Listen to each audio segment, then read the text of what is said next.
ready to rock, ready to roll, ready to rock and roll. I feel like I'm on top of the world. I feel like a king that has a castle. And that castle is surrounded by a moat. And that moat is also surrounded by a moat. And inside that moat is hungry alligators with diamond teeth. Wow, I'm so pumped. Yeah! With how I'm feeling, I feel like I could conquer 1,000 armies with just a teddy bear. I could fly to the moon and fight all the slimy green aliens. I could ride my trusty steed into the mouth of a fire hurricane. I am so pumped right now. Bad guys, gone. Evil stepsisters, out of here. Mean werewolf in the forest, not today. Riddle-loving trolls under bridges, ha! Get out of here. Hey, Carl. Yeah, Grace! Whoa, what are you doing? Oh, sorry, Grace, I got carried away. I'm just so ready. Ready? Ready for what? That's the thing, I don't know. That's awesome. Well, what got you in this mood in the first place? I guess it all started over the weekend. I was floating around the Ever After storybook land, reading some of the greatest fairy tales of all time. Jack and the Beanstalk, Rapunzel, Mulan, Raya and the Last Dragon. Oh, and that really brave one about Merida. And then I picked up the Book of Ruth and read chapter 3, and wow. Oh yeah?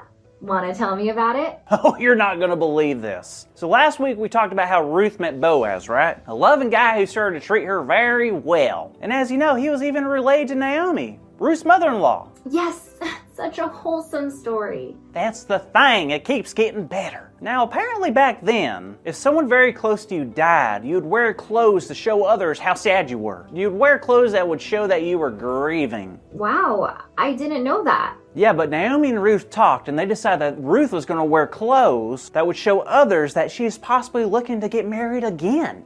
Wow, how exciting! So one day Ruth got ready and walked up to the place where Boaz was sleeping, near his stores of grain, and when she arrived, he woke up. And then Ruth did something that was truly bold.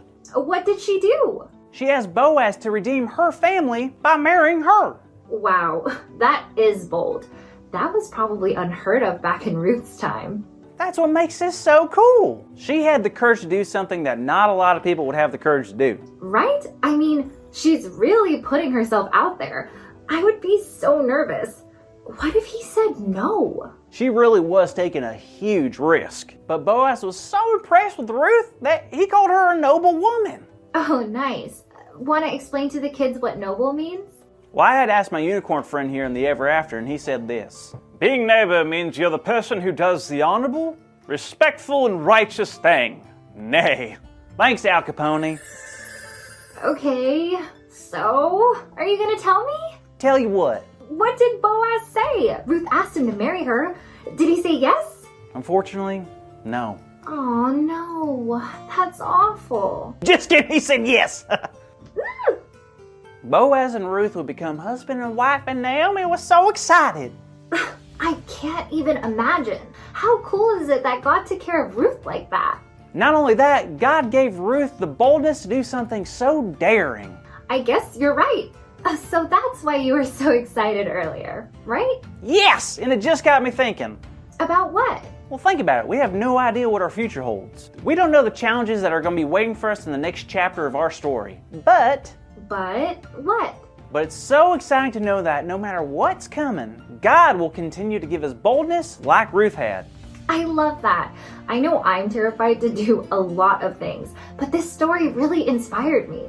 I'm going to ask God to make me bold like Ruth. And like you, of course.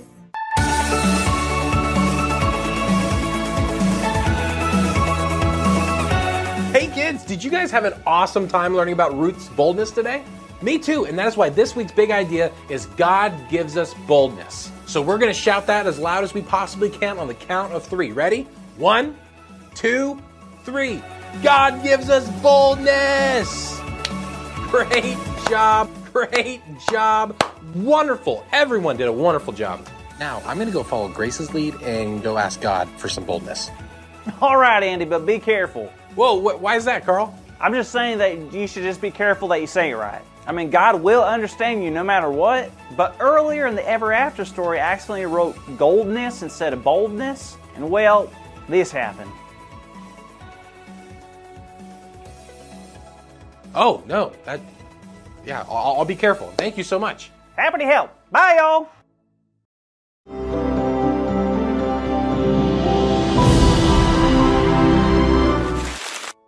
It's time for today's Bible story.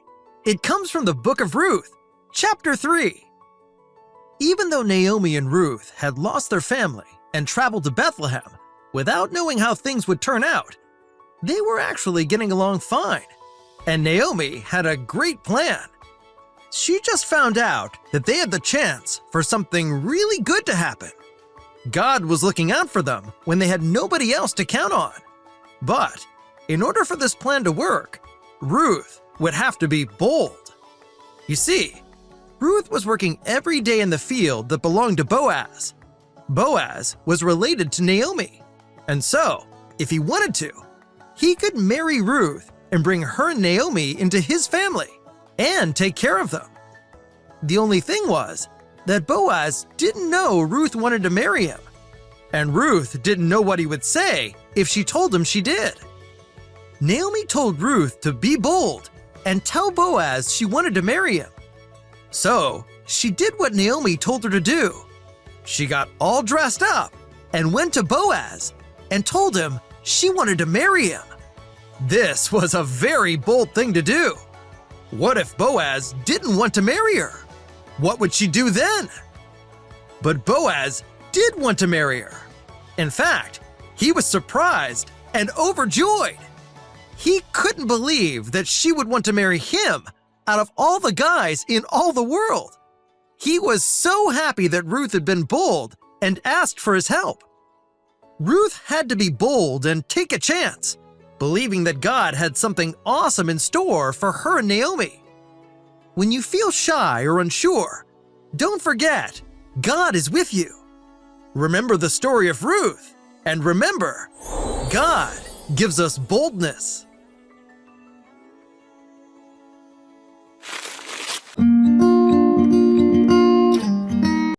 Psalm 121, verse 8. The Lord will watch over your coming and going, both now and forevermore.